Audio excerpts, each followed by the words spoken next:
Hello and welcome to 8-Bit Crisis. I'm Link. And I'm Luigi, and here we are for our final episode of the Mighty Micro from the Computing Chronicles channel. This is from 1979, and this episode is called All Our Tomorrows, which I'm guessing is about the future of the micro computers. And hopefully not just a recap of everything we've looked at so far. Hopefully there's some new stuff for us to react to and chat about. And I'm interested to see whether Dr. Christopher Evans is in this episode as well, because at the end of episode 1 it mentioned he died. He died midway through filming, yeah. Let's dig in and see.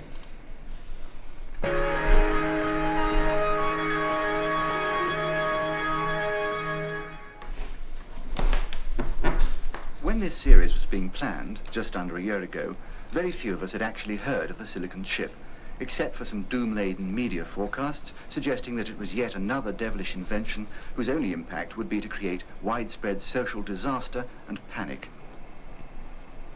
Dr. Christopher Evans, who died just before we completed these films, was a leading figure in world computer technology.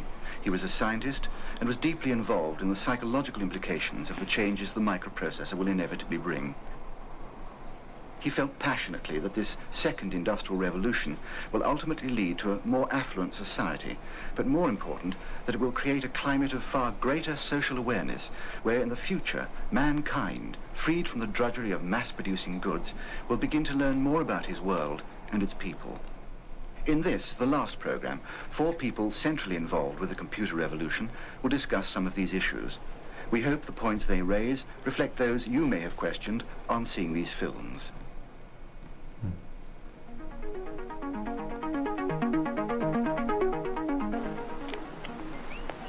Born in England, but now with Virginia Polytechnic in America, Professor Jack Good was one of the team which cracked the German Enigma code in the Second World War. A world figure in large-scale digital computer design, he originated the concept of the ultra-intelligent machine, which he feels will eventually cope with every intellectual activity as well as any human being.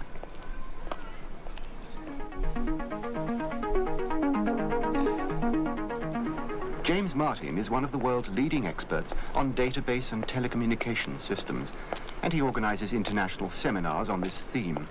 His latest book, The Wired Society, examines the social implications of the computer revolution when coupled with rapidly increasing satellite communications.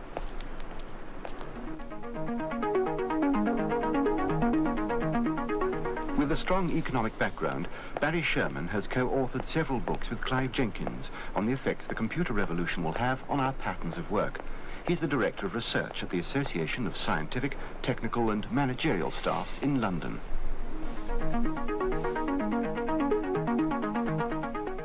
Professor Tom Stonier holds the founding chair in Science and Society at Bradford University. His main concern is the interaction between science, society and technology, and he's a consultant to many international organizations. We've got a very, very deeply ingrained work ethic, Protestant ethic in Britain. If you ask a person in the street, what are you? They won't say I'm kind of a man, 5'6" and a chrysanthemum grower. They will say, well, I'm a joiner, I'm a carpenter, I'm a milkman. They identify with work.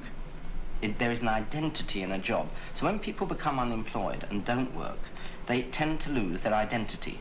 So you've got a financial penalty, but you've also got this very, very big psychological penalty. People feel they're not complete if they're not working. Now, frankly, that is going to have to change. At the moment, we're still worried about getting enough money to pay for sustaining the physical aspects of society. That actually is going to disappear very rapidly. As a matter of fact, in 30 years from now, I would expect no more than 10% of the labor force to be engaged in materials production. The other 90% will be engaged in essentially services, predominantly in jobs which relate people to people. Education, health, enormous number in health care and other social services and leisure industry and so forth. The most important thing about this technology is that we actually use it. We need to use it. We must use it. Now, there are forces at work which suggest that if we play the game wrong, we won't use it. It'll be choked off. It'll be a stillborn industrial revolution. And those forces are basically, if, firstly, managers in Britain don't accept the idea that that technology is there to be used. Secondly, they try to introduce it in a way in which unions will be almost forced to actually say, no, we don't want it. And thirdly, if governments insist on saying, look, if you're unemployed, tough luck. The same microelectronics industry has the capability to create an infinite array of new products. The number of new business opportunities now are greater than ever before. And if things go well in the 1980s, I think one of the patterns you can see building up now is there's more capability for an intelligent, young, aggressive person to become a millionaire in the 1980s than ever before in history, because there are so many new products that are needed and that he can create. British managers are conservative with a small c. They don't like taking risks. They're not paid enough to take risks. And frankly, even if they do take a risk and it succeeds, the senior management get all the credit. And if they take a risk and it fails, rather unlike America or Germany or France or Japan, if it fails, they get the boot. So it doesn't pay them to actually take the risk, to bring in a new product, to bring in a new component, to bring in a new process. So the first thing we've got to do is actually make managers take those sort of decisions. The rate at which we create new jobs, in my opinion, is going to depend upon the number of entrepreneurs in society.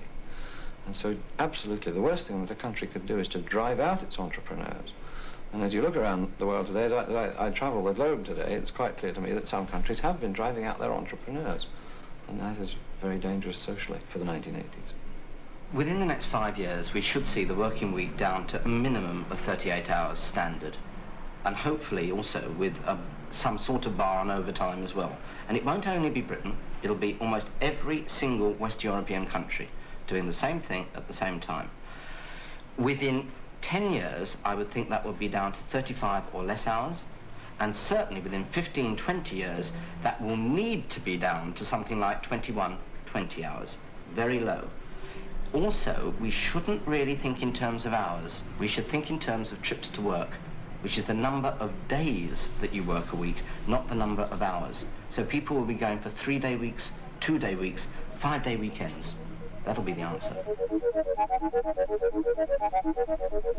One of the factors that will hit manufacturing industry will be robotics and robots. Clearly, they are capable of doing a lot of the ordinary routine work that people working in factories do now. They're being introduced in almost every country in the world, almost with the exception of Britain.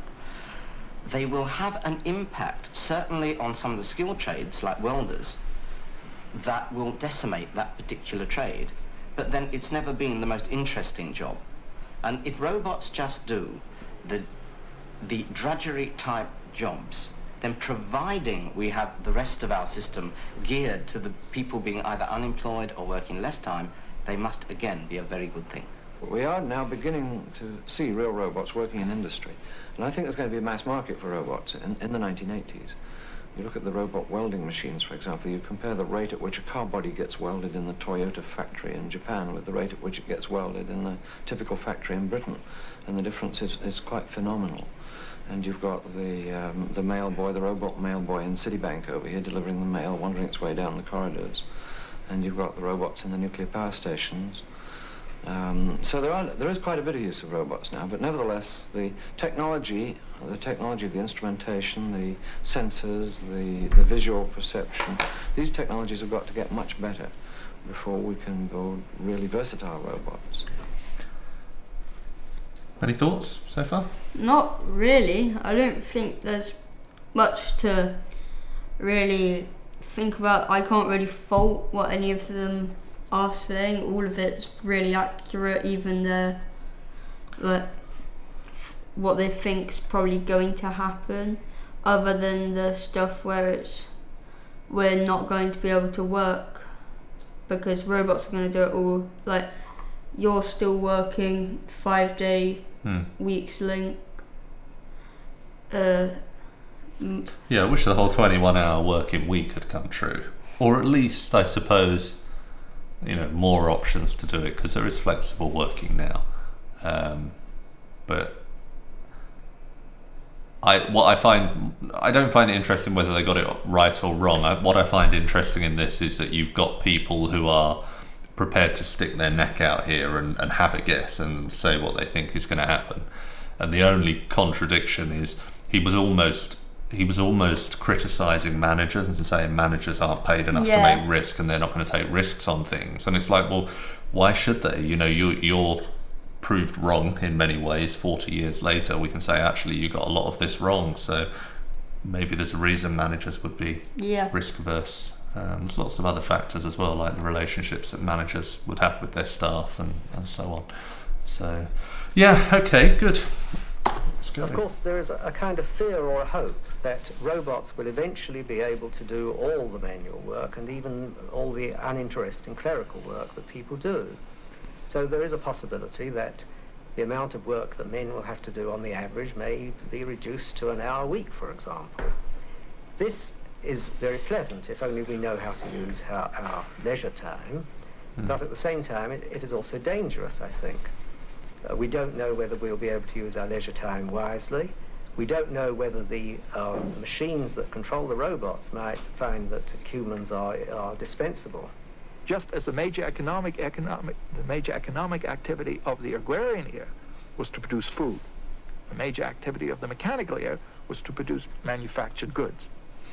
The major economic activity is going to be to fulfill psychic needs, and we will create a much more humanistic society because basically all the hard work that needed to be done to keep our bodies alive will be done by the robots and the machines. The difficulty is knowing how we can best get from here to there.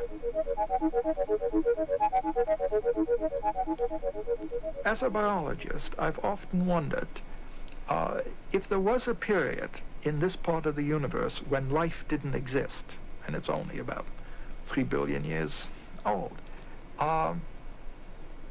Is it the ultimate in the evolution of the universe, or may something follow it? And if something does follow it, what would it be? And my intuition tells me it would be intelligence, as different from life as life is from inanimate matter. I mentioned the notion of an ultra-intelligent machine, and I suppose I should define it. It is a machine which can perform the intellectual activity of any man as well as any man. One effect of ultra-intelligent machines, in my opinion, would be very rapid advances in medicine. The cure of cancer, you might say, how can a machine carry out the experiments? Well, of course, the machine doesn't have to carry out the experiments. It can say what experiments ought to be done. It can analyze all the data. It can take it all in. The ordinary man simply cannot possibly take in all the research that's being done on cancer. For example, a child, say, age 10 now, in 50 years' time, will be much healthier if there are advances in science and in medical science and in nutrition than a man of 60 is, the average man of 60 is now. And the advances in medicine in 50 years, even without the ultra-intelligent machine, may be so great that his expectation of life would already be decades more than they are now. But that puts him into almost a century ahead. A century of scientific medical advances by the UIM should presumably easily extend his life, shall we say, another 50 years, and so on. I mean, there's really no reason why that person should ever die except by accident, as far as I can see. The introduction and development of artificial intelligence and ultimately ultra-intelligence. It was funny the way he said they'll only die by accident, as if we decide, well, I'm dying now. You know what he meant there. Yeah, I do. But it was so funny the way he phrased it. Yeah.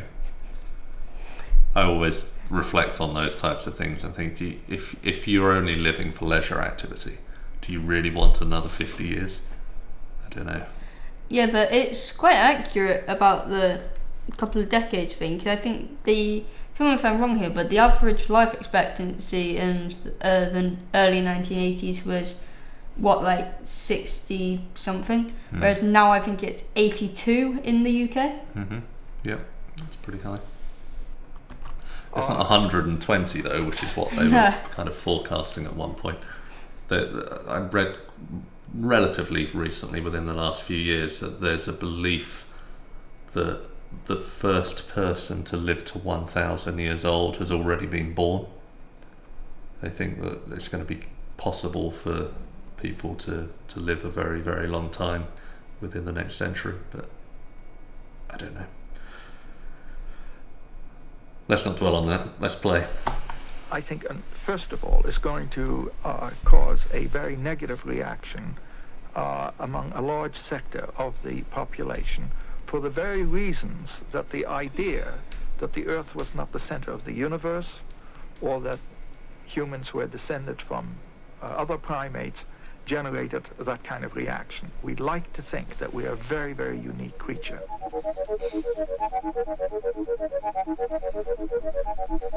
Education is going to be the #1 industry of the next century.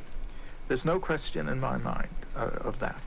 Of course, I mean by education not merely schools and universities, I mean television, I mean any group of people that make a living transmitting information from one group to another group. That's education. Now, education Social is media. going to be the #1 industry because it's so desperately needed in society, but also because it becomes relatively cheap.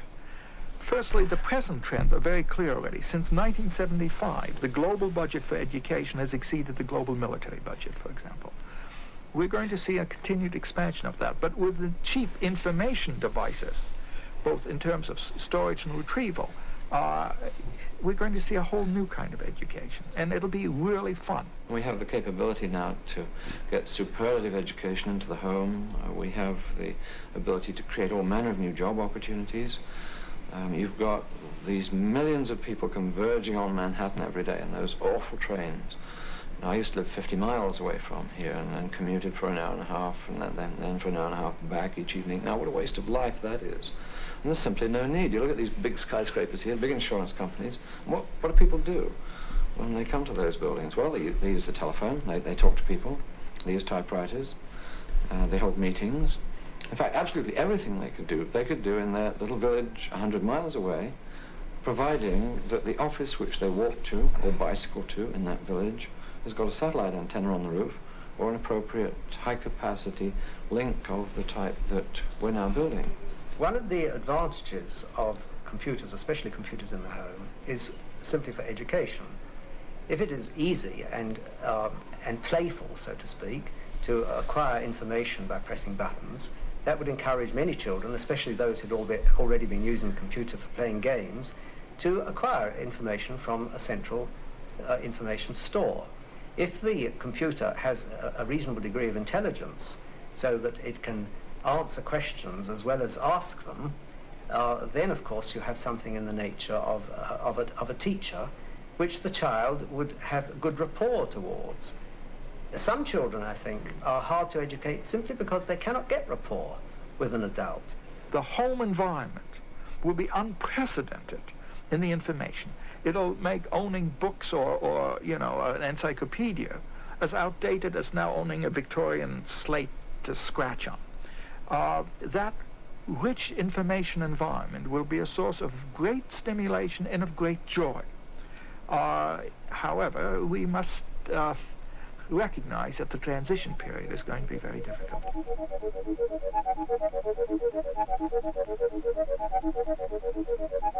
The new coin of power is information. During the agrarian era, power resided in ownership of land.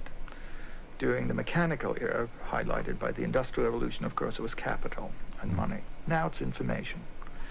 But there's some very interesting features of information. For one thing, the old equations don't hold. If I give you half the land, I've got half left. If I give you half my money, I've got half left. But if I have my information, I still have the information left.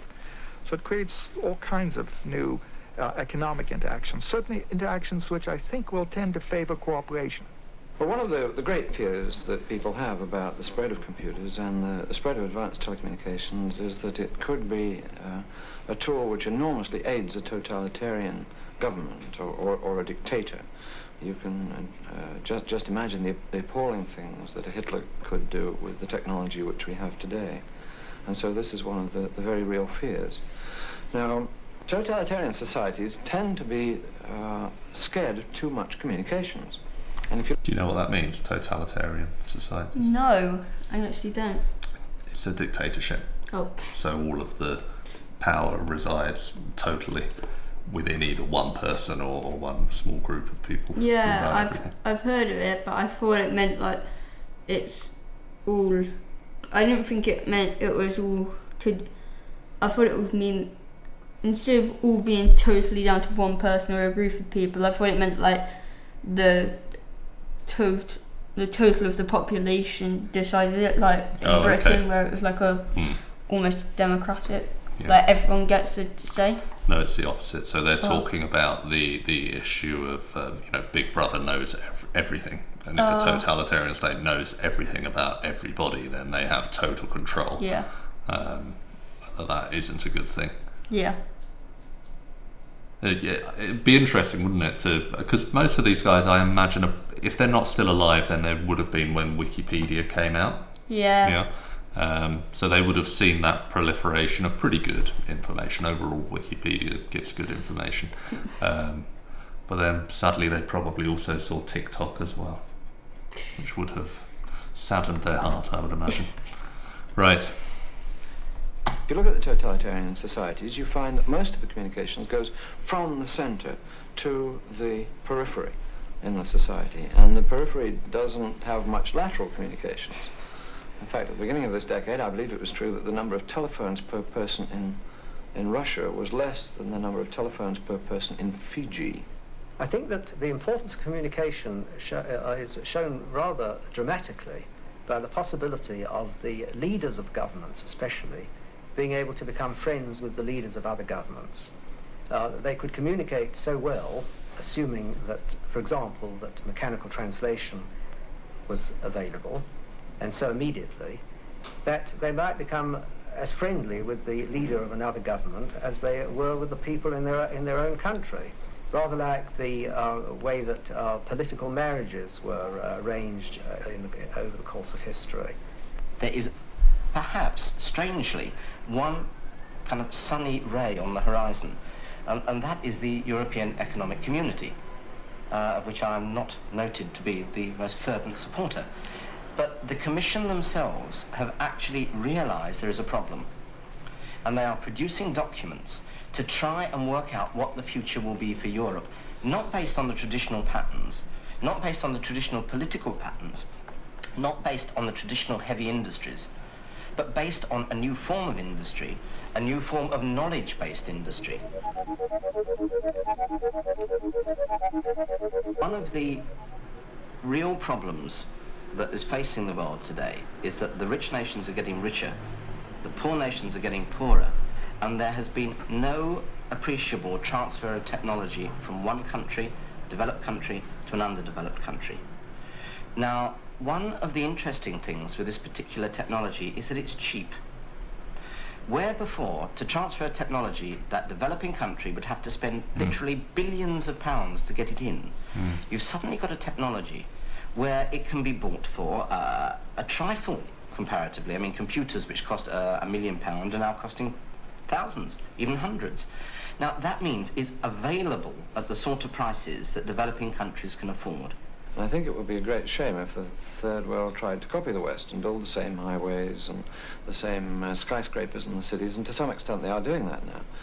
And what they should be doing is skipping generations of Western technology and inventing how telecommunications can change the educational system and change the job patterns. And they shouldn't necessarily be allowing the people to move from the villages into the cities where it's so difficult to house them, cities like Lima. Instead, they should be building the communication structure which can give those people a good life in their villages rather than having them move to the cities.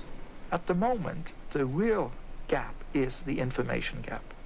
Third world countries, kids grow up without any experience how to handle manual mechanical devices, how to do nuts and bolts, for example. And more importantly, no sense of how you organize things. The traditional patterns of organization along extended family lines is not adequate for a highly productive society. So it is this organizational information where the new information technology can be so helpful, both in helping to actually organize things and in education, rather than build... I'm not sure he's talking as a professor at the moment. looking at him, I'm pretty sure he's talking as a dad of a teenage son or daughter, isn't he? You're talking like you. Why can't people just be more organised? You're talking like you do to me. He's had a bad morning, hasn't he? Where he's been trying to get the kids to school. He's like, I've got an interview today. Can you just get organised and get out the door? And then this is on his mind and he's ranting about it. This is like you when you miss your pot of coffee. Yeah. What? You like your coffee in the morning. Yeah, right, okay, yeah. It isn't the coffee that frustrates me in the morning sometimes. I'll take entire responsibility. A whole series of coffee. Schoolhouses to be staffed often with third-rate teachers because that's all they're able to obtain.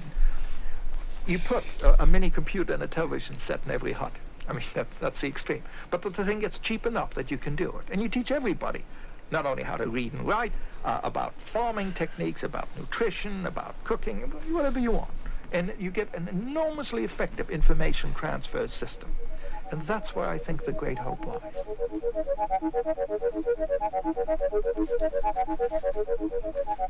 This technology sharpens our conflicts. What it really means is we can approach things in just two ways.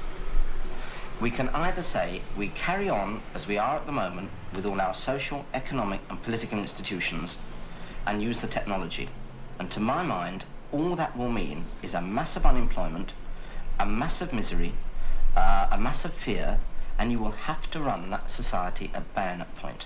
There is no other way. There is an alternative. The alternative is to take a humane way out, to negotiate, to treat the unemployed, if there are unemployed, as human beings, to actually reduce the amount of work and increase the amount of leisure, to give a better life for us, our children and our grandchildren, by actually redistributing the fruits of this technology. Now, if we take that way, it's got to be a far, far better world. Basically, I'm quite optimistic. And what I see happening now in the communicative era is the end of those other two dreaded horsemen of the apocalypse, war and strife. The mechanical era, the Industrial Revolution, eliminated pestilence and famine. War and strife will also be eliminated in this era as the primary motivation for war, which is always the extension of resources necessitated by enlarging population, as that problem is solved through the enormous productivity that will be generated by the new technology. A man lives about 1 billion seconds. He can only take in at the most a sentence per second. So that's a billion sentences. That is far less than the information available in the Library of Congress, for example. Whereas within 10 years, that size of information will probably be available to an ultra-intelligent machine. So simply on grounds of memory alone and access to that memory, the machine will have the advantage over a man. I see us beginning to emerge into a society which is not a static utopia, but rather a society in which we define in a scientific manner what it means to be human. What are human requirements? How should we structure society to maximize the options and the needs of all individuals?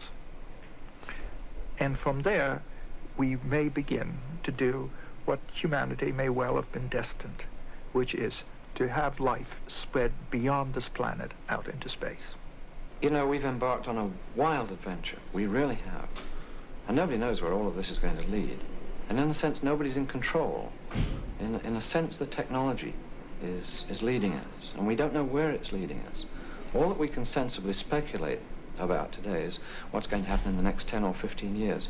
But for goodness sake, where on earth is it going to be by the time we are old, or by the time our children are old? I've got a 3-year-old daughter, and I think, you know, what's it going to be like when she's my age?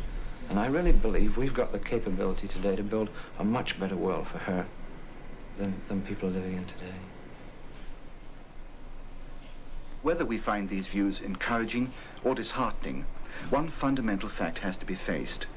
Although the air is thick with debate, with the microprocessor firmly at the center of the stage, the debate itself is really already pointless.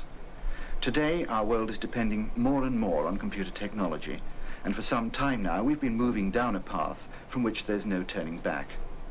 Dr. Evans believed that the microprocessor is destined to benefit each one of us without exception, and that inevitably we will have to move through a period of great social unrest in order to achieve it. In his book, he points out that the Victorian machine age surged into motion and ran its course before most people were aware of what had happened. But now we at least have some foresight, the ability to contemplate, though not for long, the amazing changes that mankind is about to force upon itself.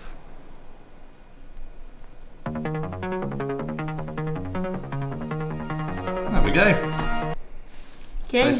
Based on the book The Mighty Micro. Might have to try and find a copy of that Yep. on eBay. So, That's quite a good way to end it off, talking about the future, because it's gone almost from the beginning where it talked slightly about the future but mainly about the present and the past of